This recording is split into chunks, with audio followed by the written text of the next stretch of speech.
Kalau terangkan ya, tentu masyhur sekali ya di antara yang difahami semua ulama bahwa Quran itu bisa mensyafaati ya. Masyhur sekali bahwa Quran itu bisa apa? Mensyafaati.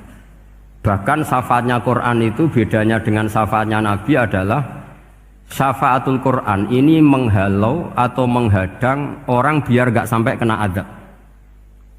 Tapi kalau syafaatnya selain Quran itu yang sudah kena azab diambil dari azab itu. Nah, dalu niki kula kepengin matur teng jenengan sedanten karena niki lami sekali saya kaji bahwa malaikat, nggih malaikat sinten mawon itu juga kena konstitusi aturan fikih. Jadi kalau kita sebagai manusia wajib menghormati orang hafal Quran, nggak boleh nyadui wong hafal Quran, nggak boleh ngidoni wong hafal Quran, maka malaikat juga kena aturan yang sama. Karena dia, malaikat ini termasuk makhluk yang mukallaf, makhluk yang kena tatanan Allah Subhanahu wa taala. Sehingga Rasulullah SAW dawuh, surat Tabarok disebut Al-Munjiyah, Al-Waqiyah, surat yang bisa menyelamatkan yang hafal dari siksa kubur. Pokoknya singkat cerita, ada orang itu fasik, mungkin ya layak disiksa. Pas sampai disiksa malaikat, surat Tabarok muncul menjelma sebagai seseorang. Kalau kamu menyiksa orang ini berarti nyiksa saya. Terus kata malaikat, anti mingkalamillah, ya rujuknya memang perempuan karena surah itu dari muannas karena ada taknya. Anti mingkalamillah, kamu ini termasuk kalamullah. Wa ana akrahu musa'ataki, tentu aku gak berani menyiksa kamu. Nah, terus berdebat kata malaikat, ini orang nggak bener, ini orang fasik, saya harus mukuli dia. Kata surat Tabarok, sak fasik-fasiknya aku itu neng hati ini, kena nyiksa dekne nyiksa aku. Wahnya debat karena nggak ada mahkamah konstitusi. Terus walhasil terus malaikat bilang gini, ya sudah kita lapor kepada Allah Subhanahu wa taala. Lapor, akhirnya surat Tabarok ini cerita ke Allah, ya Allah, ini orang setiap kali datang ke saya dari sekian surat-surat yang ada di Quran, orang ini milih saya, yang dipelajari ya saya, yang dihafalkan juga saya. Ini kata surat Tabarok kepada Allah. Jika orang ini hafal saya tidak ngefek ke dia untuk tidak disiksa, maka mendingan saya tidak termasuk kitabika, saya tidak termasuk Quran saja. Wong jadi Quran orang iso nyafaati. Terus kata Allah, lho kowe kok emosi, kata Allah. Ya harus emosi dong Gusti. Masa sudah di Quran kok gak iso nyafaati sing hafal. Terus kata Allah, wis pek aman. Nah, makanya terus banyak orang ngapalkan surat Tabarok. Ya ini sekaligus ijazah nih. Untuk meradam kemarahan malaikat niku apal surat Tabarok. Syukur-syukur apal 114 surat. Oh niku malaikat sinten mawon pun kena nih. Cukup apal Tabarok. Sehingga adatnya orang-orang Jawa selain apal Yasin itu apal Tabarok. Nah, saya itu lama sekali mempelajari bab ini. Ternyata di antara pokoknya itu satu, karena malaikat itu kena aturan fikih. Nggih imut nggih, malaikat itu juga kena aturan fikih. Jika orang hafal Quran itu haram disadui, kita haram menghinakan, maka malaikat juga kena aturan tidak boleh menghinakan orang yang hafal Quran. Dan alhamdulillah di banyak surahul hadis hafal Quran itu maknanya tidak harus hafal semuanya. Orang boleh hanya hafal Tabarok, boleh hanya hafal Waqiah. Itu kalau kamu hafal betul, surat ini juga bisa berdiri sendiri mensyafaati Anda. Kayak ini surat Tabarok, beliau matur kepada Allah Subhanahu wa taala. Redaksinya gini, inna fulanan amida ilayya min baini kitabika fata'allamani wa ta'alani. Jadi dari sekian surat yang ada di Quran, orang ini selalu milih saya ya Allah. Jadi gampangannya surat Tabarok, wong saya diprioritaskan orang ini kok saya dingin-dingin saja ketika mau jenengan siksa, ini enggak fair. Apa gunanya saya sebagai kalamullah, sebagai kalamuka ya Allah, kemudian enggak ngefek kepada orang ini. Akhirnya walhasil sama Allah surat Tabarok diberi hak syafaat. Makanya akhirnya semua ulama ijma yang bisa mensyafaati itu adalah satu Quran, dua Rasulullah SAW, ketiga orang-orang soleh dan seterusnya. Tapi yang penting dari ngaji ini adalah bahwa malaikat itu kena konstitusi.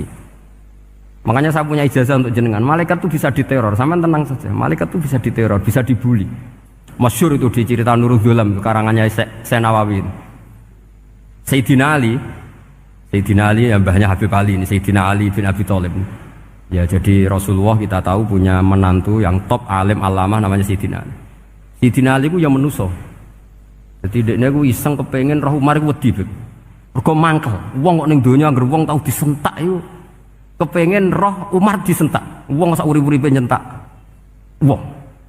Walhasil Sayyidina Ali ketika Umar wafat, beliau berdoa, ya Allah saya beri kasef supaya ngerti Umar sing mletene ngono anggere wong disentaki wani gak nyentak mungkar nakir. Mau itu tok tujuannya. Nah, karena Sayyidina Ali itu orang yang luar biasa, walhasil dituruti mbek pangeran kasef. Wasef melihat mungkar nakir datang itu matanya kalkidril ghali kayak apa panci yang menganga. Oh seru. Umar baru bangun dari kubur. Sayyidina Ali sebenarnya ingin melihat kalahnya Umar sebetulnya. Niatnya itu ingin melihat kalahnya Umar. Ternyata Umar tersinggung, langsung berdiri. Hei malaikat, kamu itu harus punya akhlak. Kamu tahu saya siapa? Saya ini temannya kekasihnya Allah. Yang diandalkan temannya bukan dia. Jadi bolehlah neror malaikat itu boleh. Kamu tahu saya ini siapa?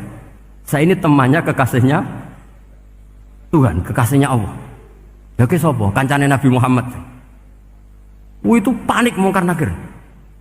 Panik terus matur Allah, ya Allah ini ada orang yang saya teror malah saya diteror. Siapa dia? Umar, temannya kekasihmu. Kata Allah, yo kowe iku yo sing diakhlak sithik, mosok mek kancane Nabi gitu. Semenjak itu terus sopan ya Pak mungkar nakir. Tapi Sayyidina Ali gagal ngelihat Umar kalah. Padahal cita-citanya kepengin Umar terus kali-kali kalah.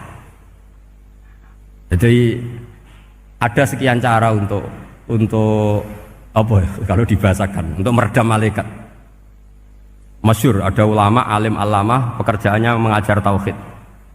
Ngajar tauhid lah, mungkin tauhid primbon sampai tauhid apa. Ketika meninggal sama malaikat masih ditanya marbuka, manabuka dan seterusnya. Imam Malik datang, "Hei malaikat, ini guru tauhid, saurip-uripe mulang tauhid. Kowe ora tau mulang kok takok sing tukang mulang. Sing sopan." Ya sudah enggak usah tanya. Jadi cerita seperti ini mungkin orang lain boleh nggak percaya, tapi itu mudawwan, dibukukan di beberapa kitab, dan saya percaya itu karena secara umum kaidahnya adalah ala inna auliya Allahi la khaufun alaihim wa lahum yahzan.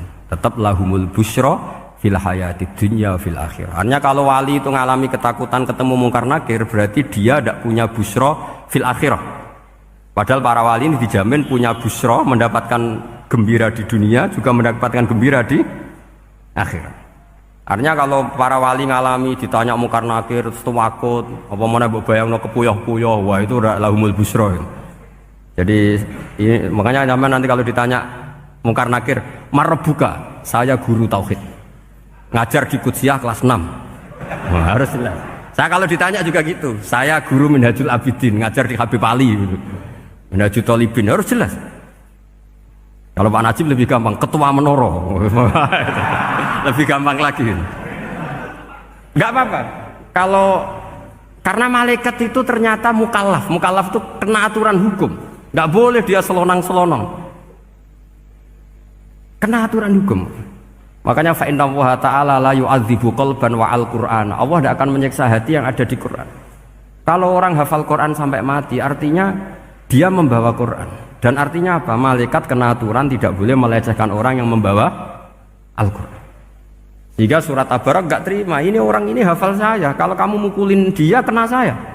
Tapi ini orang fasik, tapi saya di situ, kalau mukulin dia kena saya. Akhirnya kompromi terus konsultasi bi Allah. Akhirnya dibenarkan surat Tabarak.